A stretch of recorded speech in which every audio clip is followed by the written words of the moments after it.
Input penting dalam Akta Angkatan Pertahanan Awam Malaysia 1951, Akta 221. Tambahan 22 seksyen baru dan 1 jadual daripada 9 seksyen asal. Jumlah keseluruhannya terdapat 31 seksyen dan juga 1 jadual. Akta bagi Penubuhan Angkatan Pertahanan Awam Malaysia yang terdiri daripada anggota tetap, anggota sukarela, dan anggota bantuan. Peruntukan yang menukar gelaran Ketua Perkhidmatan APM daripada Ketua Pengarah kepada Ketua Pesuruhjaya dan juga timbalannya sebagai Timbalan Ketua Pesuruhjaya. Akta ini merupakan pindaan yang memperjelaskan fungsi dan peranan APM berbanding Akta Lama. Hal ini dikatakan demikian kerana Akta Lama adalah bersifat umum. Akta ini akan memperjelaskan lagi tafsiran mengenai pertahanan awam dan peranannya dalam pengurusan bencana dan ancaman peperangan daripada peringkat perancangan sehinggalah langkah-langkah pasca bencana, iaitu pencegahan bahaya atau ancaman, peredaan dan pengurangan risiko bahaya, pembangunan kapasiti, persediaan menangani bencana, tindak balas kepada kejadian bencana, evakuasi atau pengungsian, menyelamat dan bantuan kemanusiaan serta pemulihan dan pembangunan semula.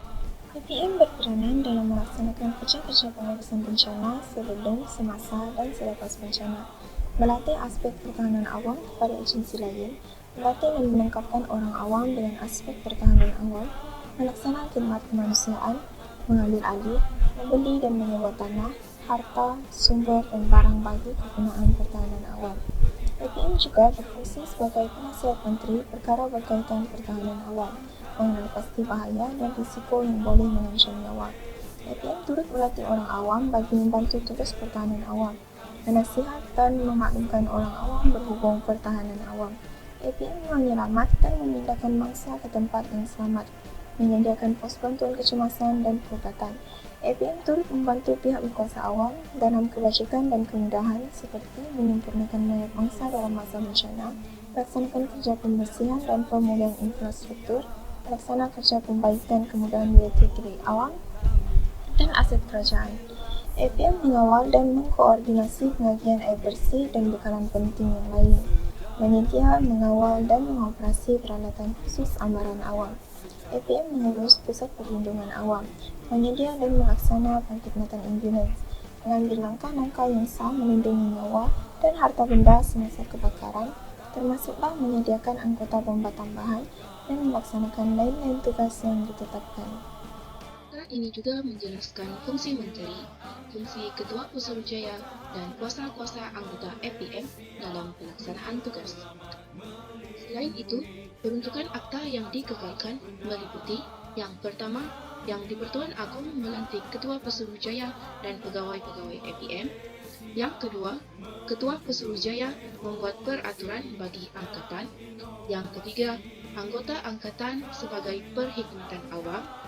Yang keempat, yang di-Pertuan Agong membuat pengisytiharan darurat dan memanggil berkhidmat anggota angkatan. Dan yang terakhir, Ketua Pesuruhjaya mengarahkan anggota angkatan untuk melaksanakan kerja-kerja bantuan dan pemulihan. Peruntukan seksyen baru yang lain meliputi angkatan berkhidmat di luar negara. Kedua, penubuhan kor kredit pertahanan awam bagi sekolah menengah hingga institusi pengajian tinggi. Ketiga, perlindungan daripada tindakan perundangan dan pendakwaan. Keempat, anggota tidak boleh gagal untuk berkhidmat, berhenti atau bersara ketika pengisytiharan darurat oleh Yang di-Pertuan Agong. Keenam, pelindungan daripada pembuangan kerja oleh majikan semasa perkhidmatan dalam masa darurat. Ketujuh, menteri mengarah dan menetapkan latihan kepada orang awam.